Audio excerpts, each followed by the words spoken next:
Olá, boa noite. Eu sou a Gabriela e eu vou falar sobre proporção e calibração de gotas. Primeiramente, o que é a proporção?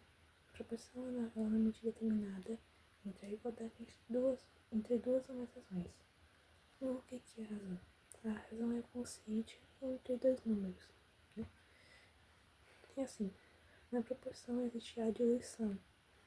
O que é a diluição? A diluição é o processo que consiste em adicionar ao princípio ativo um recipiente médio, como por exemplo amido, em uma proporção que pode ser uma dessas aqui. De 1 para 10, 1 para 100 e 1 para 1000. E, por exemplo, dizer que um princípio ativo foi diluído na proporção de 1 para 10 seria como dizer que foram pesados 1 grama de ativo, depois diluído em 9 gramas de recipiente, né? Assim, somando os dois, o ativo e o recipiente, dá 10 gramas, que seria 1 para 10. E o resto seria quase aqui mesmo, né? Só que medida diferente. Aqui seria de 1 grama de ativo para 99 recipiente. E aqui, 1 grama de ativo para 999 recipiente. E assim, para que é usada a proporção da farmácia? Obviamente é usada para criação de medicamentos, né? Para você medir, usar as medidas certas na criação do medicamento. Como, por exemplo, quanto que deve ser usado de solvente ou quanto de solúvel, né? É isso. Bem, agora eu vou falar sobre calibração de gotas. O que é a calibração de gotas? Na verdade, ela é algo bem simples, né? Ela consiste assim, no processo de conversão de gotas em milímetros, onde geralmente é usada uma pipeta, e para você ter uma noção, 20 gotas já equivale a 1 milímetro, né? E para que serve esse processo assim?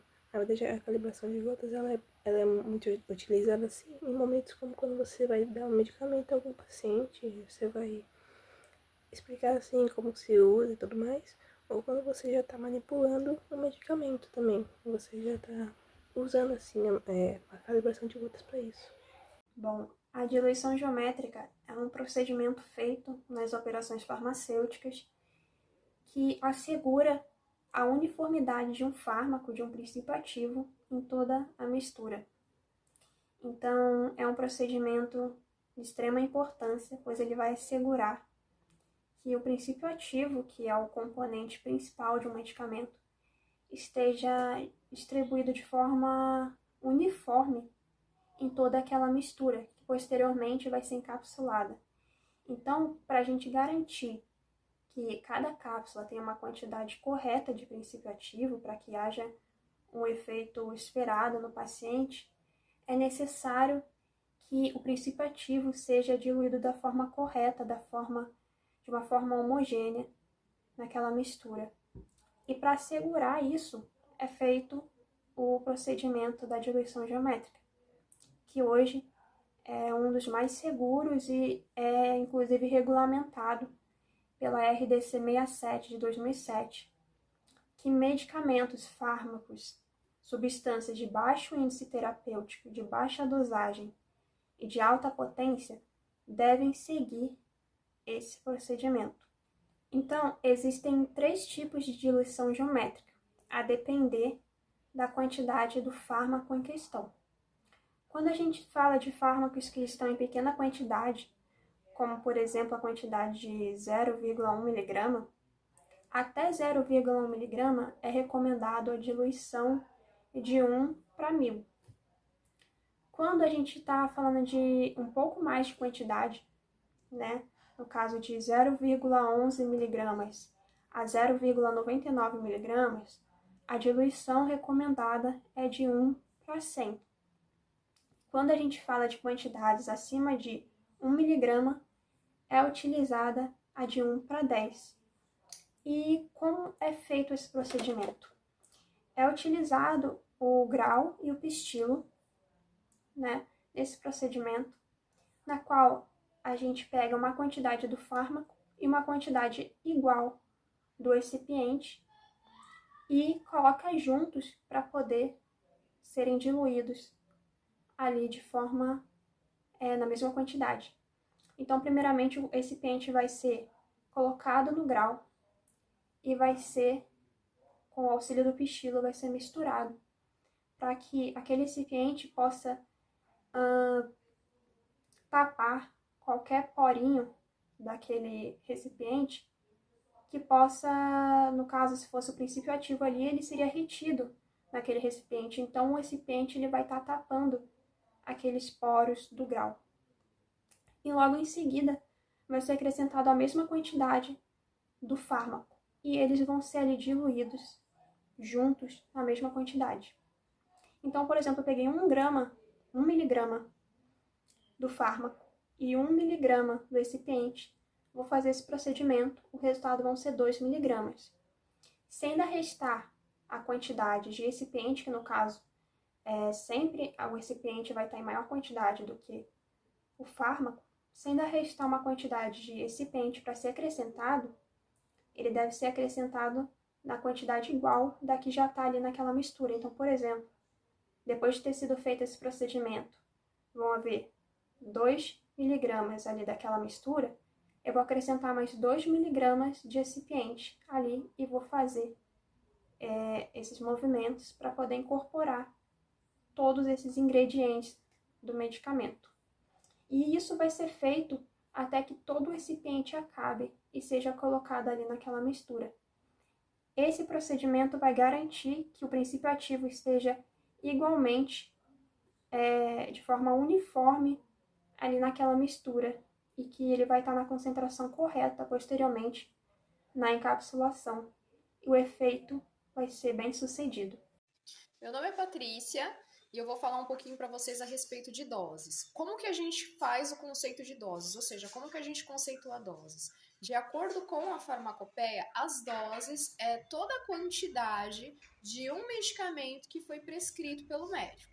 Ou seja, quando o médico faz uma receita de uma prescrição para você de um comprimido de determinado fármaco, isso significa que aquela é a dose que você vai tomar para aquela determinada patologia.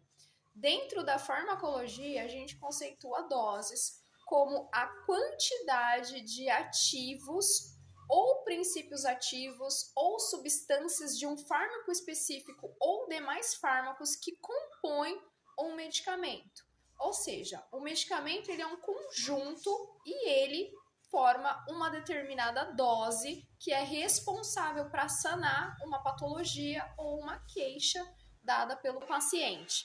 Lembrando também que para que essa dose ela chegue, para que a gente consiga alcançar o patamar da dose para um determinado medicamento, é feito milhares de estudos, pessoais, estudos em indústria química, indústrias com testes, não só dos princípios ativos, nível de toxicidade, até para que ele chegue na mão do paciente. Isso é o que a gente chama de dose-resposta do fármaco. A gente consegue fazer, através desses testes, a finalização da dose específica para cada medicamento. Ou seja, quanto que eu tenho que ter de dose de componentes ativos dentro de um medicamento para que o sistema metabólico, né, do paciente possa responder para essa patologia ou para essa doença. Lembrando que cada medicamento tem a sua dose e existem medicamentos com quantidades diferenciadas de dose. A indústria farmacêutica tem por obrigação colocar a concentração dessas substâncias ativas, ou seja, a concentração do medicamento discriminado na caixinha. Normalmente ela vai vir como ponto de porcentagem e vai estar sempre assim, uma numeração seguida de miligramas barra ml, para você conseguir entender quantos que foram as substâncias sólidas do medicamento, as substâncias químicas e a quantidade de solvente que foi utilizado, ou até mesmo colocando a concentração dentro do solvente usando o metabolismo do paciente, ou seja, a via sanguínea. E como que a gente faz esse cálculo de concentração, pessoal? É muito simples. A concentração é dada por aquela forma química de massa dividida pelo volume, onde massa, lembrando que é a quantidade sólida, ou seja, a substância, e o volume é a quantidade líquida, ou seja, o solvente. Tanto pode ser uma substância líquida também como substância ativa, como o metabolismo. Além dos cálculos de concentração, para poder verificar a informação referente à substância química ou a todas as substâncias e solidificações que foram feitas para que a gente chegue nessa dose desse medicamento, incluindo os fármacos, os solventes e os demais agentes químicos, a gente também pode fazer os cálculos de densidade, a gente pode fazer os cálculos de equivalência e a gente também pode fazer os cálculos referentes à molaridade de substâncias líquidas e ácidos que podem estar sendo utilizados dentro da fabricação desse medicamento. Esses cálculos eles são muito importantes até para verificar níveis de toxicidade do medicamento. É muito importante que as doses sejam feitas dentro de um nível que não cometam toxicidade para o paciente. Por isso que a ingestão dos fármacos tem que ser feita por prescrição médica, porque se você errar na dosagem, metabolicamente você vai ser prejudicado. Uma das classes de medicamentos que tem que se tomar muito cuidado na prescrição médica e até mesmo por tomar por conta própria é a classe dos benzodiazepínicos, ou seja, os antidepressivos, que não são de primeira linha. Eles têm alto poder, gente, farmacológico de poder causar dependência e também trazer alguns sintomas neurológicos prejudiciais a pacientes, ou seja, eles têm algumas formas adversas de agir dentro do organismo do paciente se ele ingerir uma quantidade a mais, pular a dose ou trocar o momento da dose, isso pode prejudicar o paciente. E para fazer esse cálculo desse tipo de dose é utilizada a questão da situação social do paciente, o peso e a concentração do medicamento em si. Em algumas patologias, nós fazemos a utilização da dose de ataque. A dose de ataque nada mais é do que você ativar a utilização de uma dose acima da necessária do paciente de um determinado fármaco, logo de primeira instância, para que o resultado seja imediato e posteriormente controle essa patologia com doses de manutenção.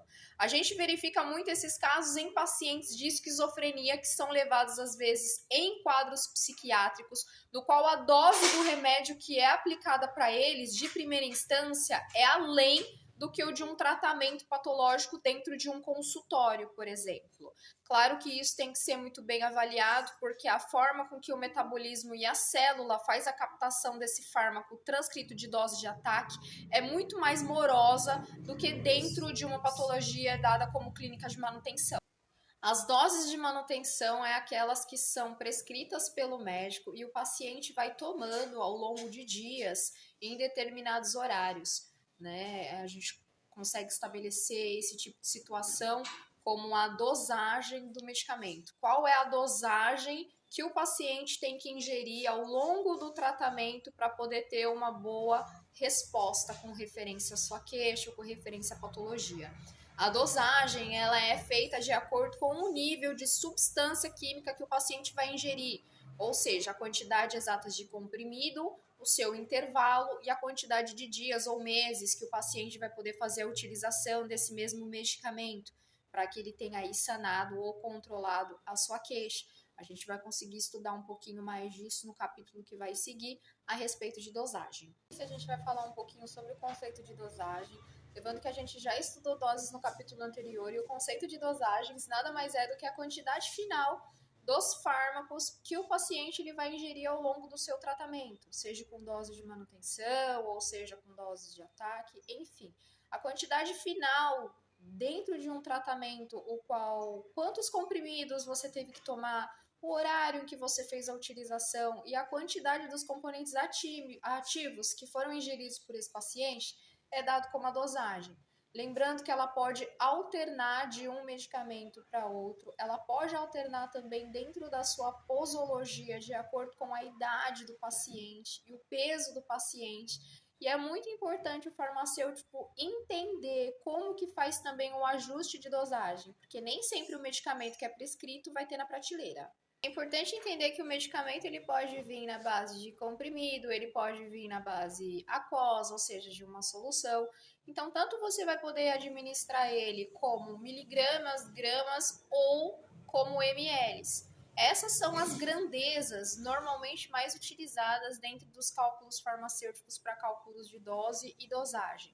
Então, por exemplo, que você tem uma solução ou um comprimido. Você tem um comprimido de um antibiótico de 250 miligramas barra ml.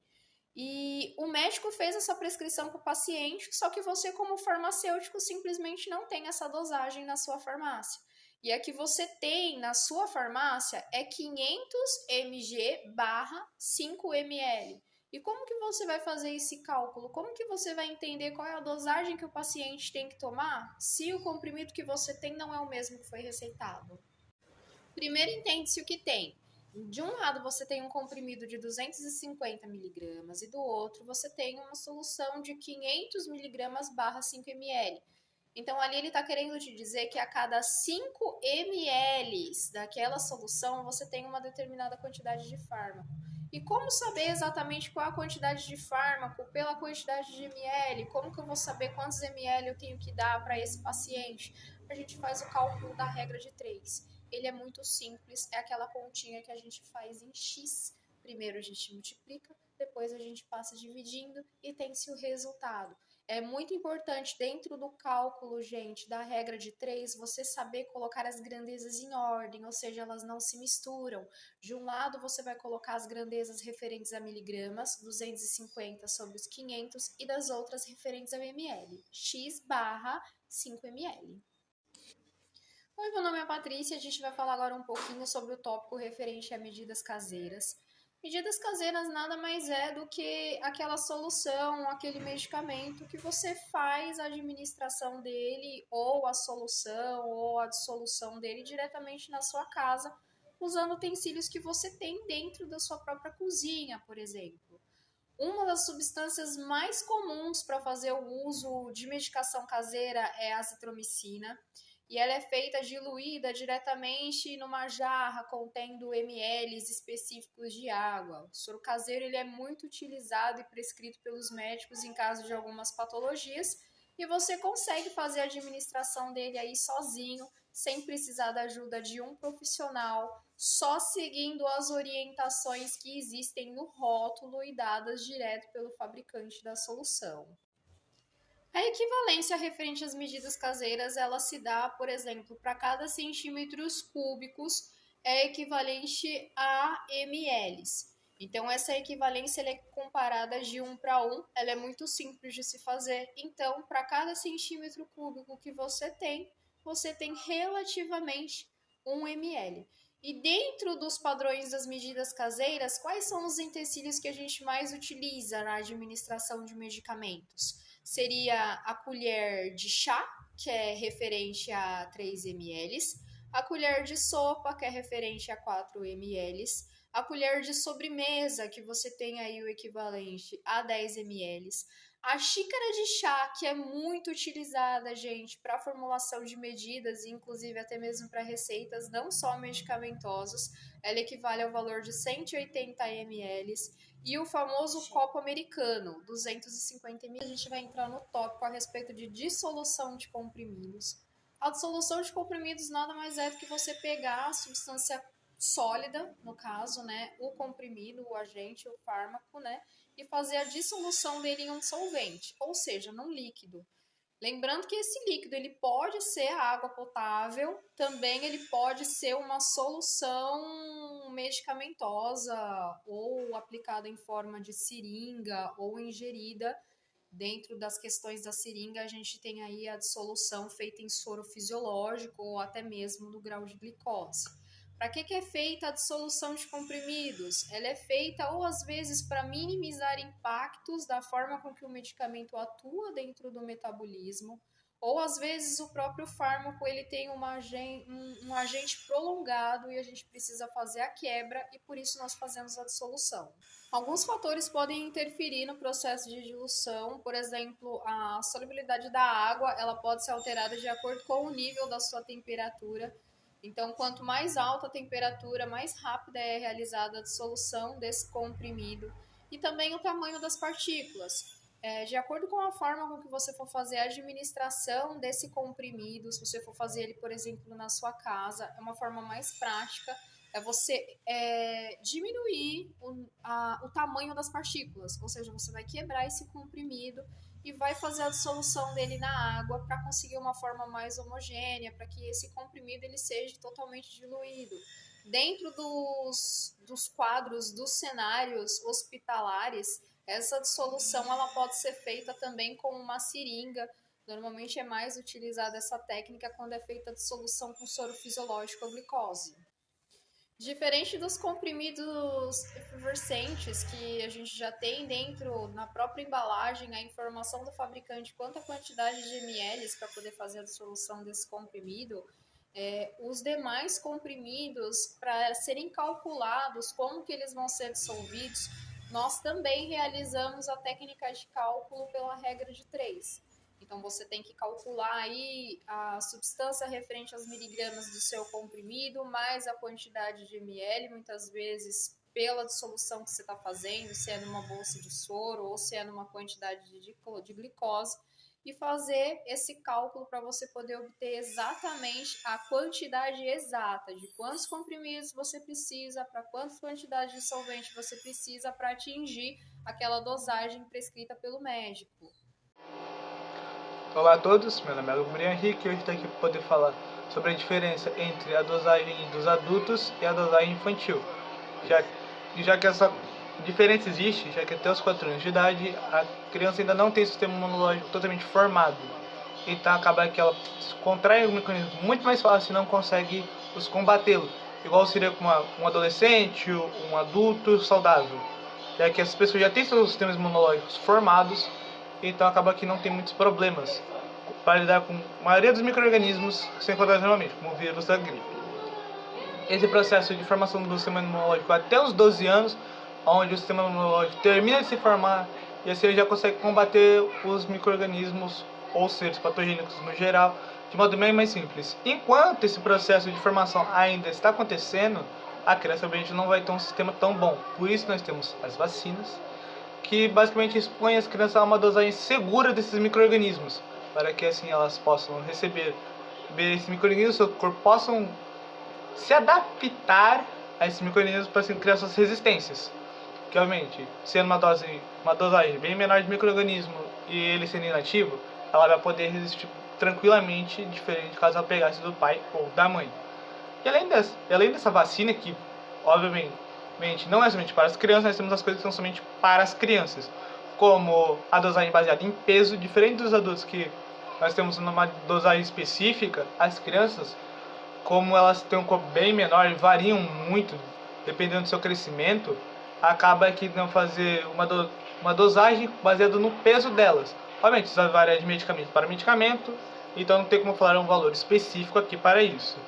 Mas, mesmo com essa dosagem baseada em peso, a criança ela ainda tem que ter uma atenção mais especial, já que seu metabolismo ainda está rápido, já que ela é uma criança ainda. O corpo dela está a todo vapor. Então ela acaba que vai absorver o medicamento muito rápido e grande parte vai ser excretada. Então, pode ser tanto na urina ou nas fezes. Para isso, obviamente, temos que ter medicamentos especiais.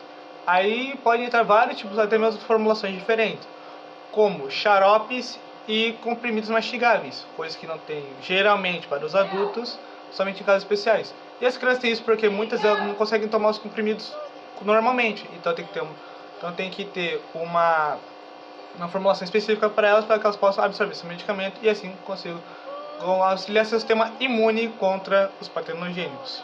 Oi, meu nome é Patrícia, eu vou falar um pouquinho para vocês sobre cálculos de insulina. Pessoal, lembrando que a utilização das insulinas ultra rápidas, elas são mais utilizadas para pacientes que possuem hipoglicemia em períodos pré-prandiais e peritardios, né? Pré-prandiais tardios e períodos noturnos. Lembrando que o nível de hemoglobina glicada, ela é reduzida mais na utilização da insulina ultra rápida do que quando nós fazemos a administração da insulina regular. A administração da quantidade de vezes que vai ser realizada a aplicação da insulina, bem como o volume da diluição, vai depender de posologia para posologia e de acordo com o período do tratamento. A insulina regular, ela demora 30 minutos após a sua administração para começar a realizar o efeito aí na contenção da hipoglicemia. Lembrando que as pesquisas apontam que já a utilização da insulina NPH, ela além de conseguir um controle mais rápido, um controle hipoglicêmico, até inclusive em adolescentes que não conseguem ter esse controle realizado. A posologia para eles, no caso, em vez de ser feita apenas 3 vezes por dia, é feita após as refeições diárias, café da manhã, almoço e jantar, e antes do repouso. Com isso, elas conseguem ter o controle hipoglicêmico adequado. Crianças também podem fazer a utilização da NPH até 5 vezes ao dia. E o valor é de aproximadamente 1.800/20, o que você vai conseguir a base aí da sua dosagem de insulina para poder estar administrando durante as vezes ao dia. Então, logo que é realizado o diagnóstico, né, o paciente, a criança começa a fazer a utilização de 0,8, né, porcentagem referente à unidade, dividida por a quantidade de quilos que ela possui durante o dia. Após um período de tratamento, normalmente por 1 ano, esse valor ele cai de 0,4 até 0,6, dividido pela base de quilos, né, calculada pela base de peso durante o dia. Na puberdade, como tem a transição referente a hormônios, esse valor ele é alterado e pode chegar aí até 1,5 da unidade referente à dose aí, calculada pelo peso do paciente durante o dia. Então, é muito importante ter essa verificação da idade, do peso, para poder entender a administração que a insulina vai ter na decorrência do dia, para que a dosagem ela não seja excessiva. As doses de insulina elas são administradas ao longo do dia, tanto pelo uso de seringa ou pelo uso da caneta. O uso da caneta foi muito bom porque consegue fazer com que o paciente consiga fazer a administração da insulina várias vezes por dia e com um valor muito preciso. Lembrando que o tratamento clássico, né, ele se dá com o uso da insulina regular 2 vezes por dia, antes do café da manhã e antes de dormir, e com o uso da insulina NPH 3 vezes ao dia, antes do café da manhã, antes do almoço e antes do jantar. O melhor benefício com a chegada da insulina NPH é que ela consegue fazer o cálculo e a administração com o uso de carboidratos, o que permite que o paciente tenha uma melhor qualidade de vida em questão de alimentação sem interferir na hipoglicemia. Dia é a maneira que o paciente vai usar a medicação, ou seja, quantas vezes e qual a quantidade que vai ser usada durante o dia. Vale ressaltar que isso vai variar de paciente para paciente, da doença que está sendo tratada e também da medicação que está sendo usada. Depois de muito tempo veio um conceito chamado janela terapêutica, que vai dizer exatamente isso, a quantidade, a maneira e quantas vezes ao dia vai ser usada a medicação. A osmose é um movimento dissolvente, na maior parte dos casos, da água, do meio menos concentrado para o meio mais concentrado. Um grande exemplo disso é, por exemplo, quando você joga sal numa lesma, e para manter o equilíbrio entre o meio externo e o meio interno, a lesma acaba jogando sua água, seu solvente, para fora do corpo e acaba morrendo de desidratação.